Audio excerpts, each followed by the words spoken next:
Letošnjo predvolilno kampanjo zaznamuje precej oster ton politične komunikacije. V zadnjih dneh je veliko pozornosti vzbudil incident, ko je bil na enem od predvolilnih plakatov Gibanja Svoboda obešen mrtev ptič. Fotografije so hitro zaokrožile po družbenih omrežjih in sprožile burne odzive v politiki in v javnosti. Primer pa se je zgodil le nekaj dni po prvem incidentu, ko je bil ob političnem plakatu obešen kadaver živali. Dogodka sta znova odprla vprašanje, kako se v takšnem političnem okolju stopnjujejo simbolne provokacije in kakšen vpliv ima to na ton celotne kampanje. Pa bi vas kar vprašala, dr. Kovačič, ali gre po vašem mnenju za izolirano provokacijo ali simptom neke širše radikalizacije političnega prostora? Ta druga opcija je bolj ustrezna, ni pa popolnoma pravilna.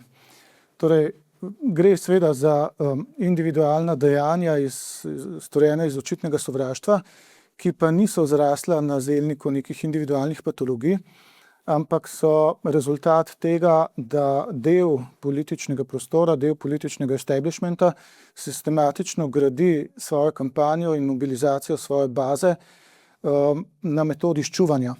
Se pravi, ščuvajo svojo bazo proti različnim realnim ali še raje namišljenim problemom, nasprotnikom, skupinam in seveda za vse, kar ne bi bilo slabo, krivijo svoje neposredne politične nasprotnike. Ta kampanja poteka že dolgo, to metodo lahko spremljamo v bistvu že desetletja. Zdajle tale letošnja predvolilna kampanja se je pa tudi začela že nekaj let nazaj. Predvsem je dobila zagon po uspehu opozicije na 2 referendumih.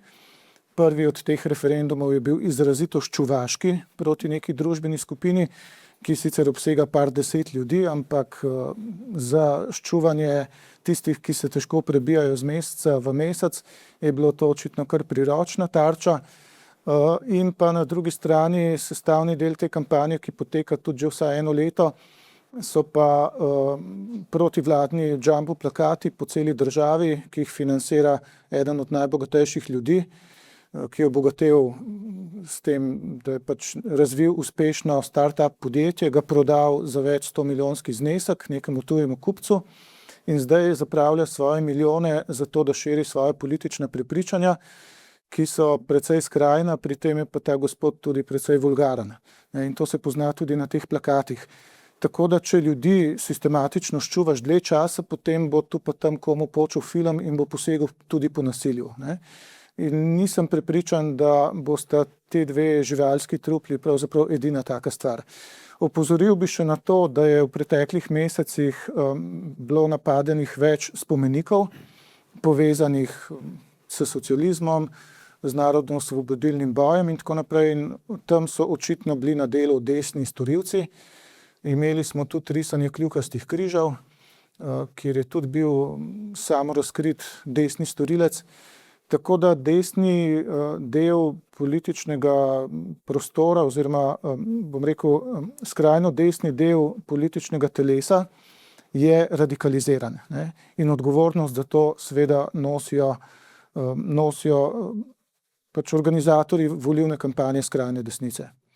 Ne bi pa tega posplošil na to, da vsi akterji v političnem prostoru vodijo ta tip kampanje s ščuvanjem, s polarizacijo.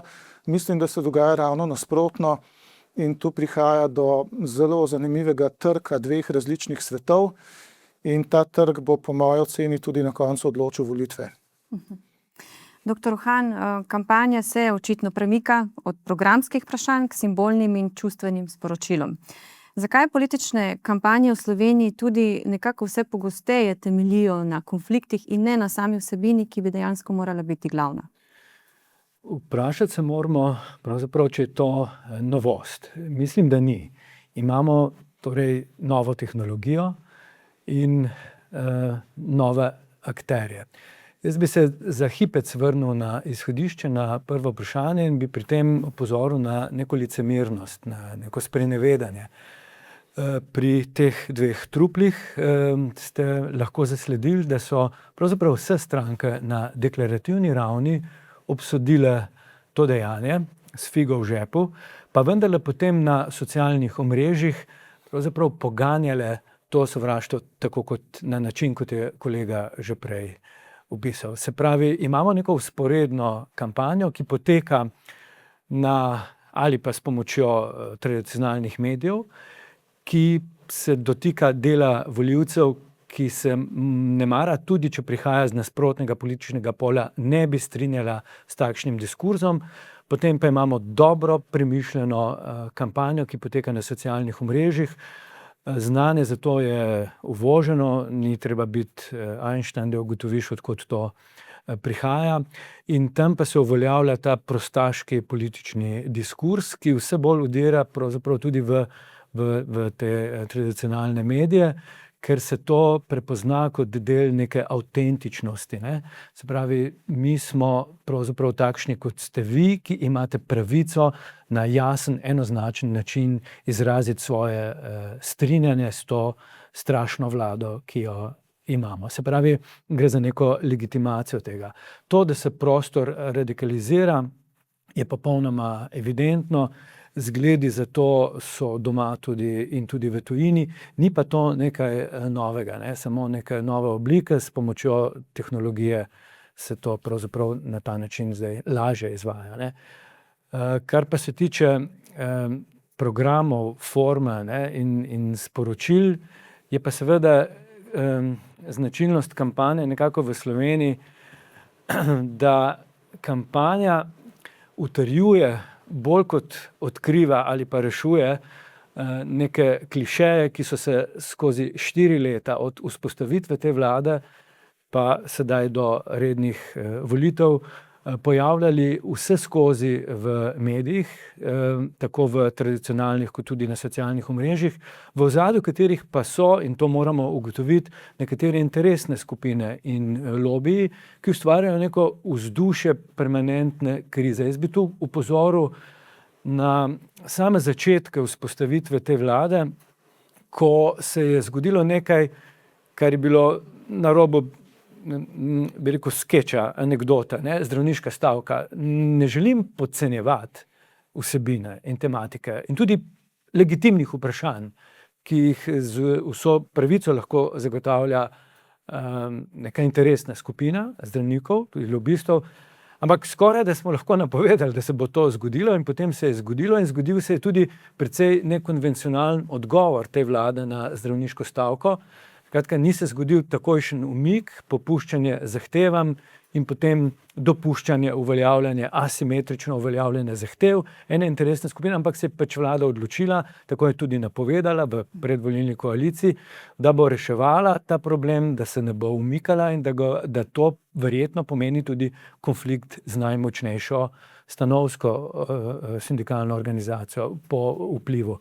Zelo podobno se je zgodilo potem z gospodarsko zbornico in vsemi drugimi interesnimi združenji, ki so lahko legitimno, povsem, fokusirale svojo kritiko v ukrepe vlade, ampak tisto, kar je za percepcijo ljudi pomembno, pa je, da je ta diskurs so nekako povzeli vsi mediji, kot da je naravno stanje ali pa politična kultura v Sloveniji ta, da ne prenese, bi rekel, neke artikulirane argumentacije, ampak boj do izčrpavanja, ne. To se je zdaj kulminiralo in ta kampanja, ki zdaj doživlja svoj višek, poteka pravzaprav 4 leta. Ali pa v bistvu še presegamo te okvire.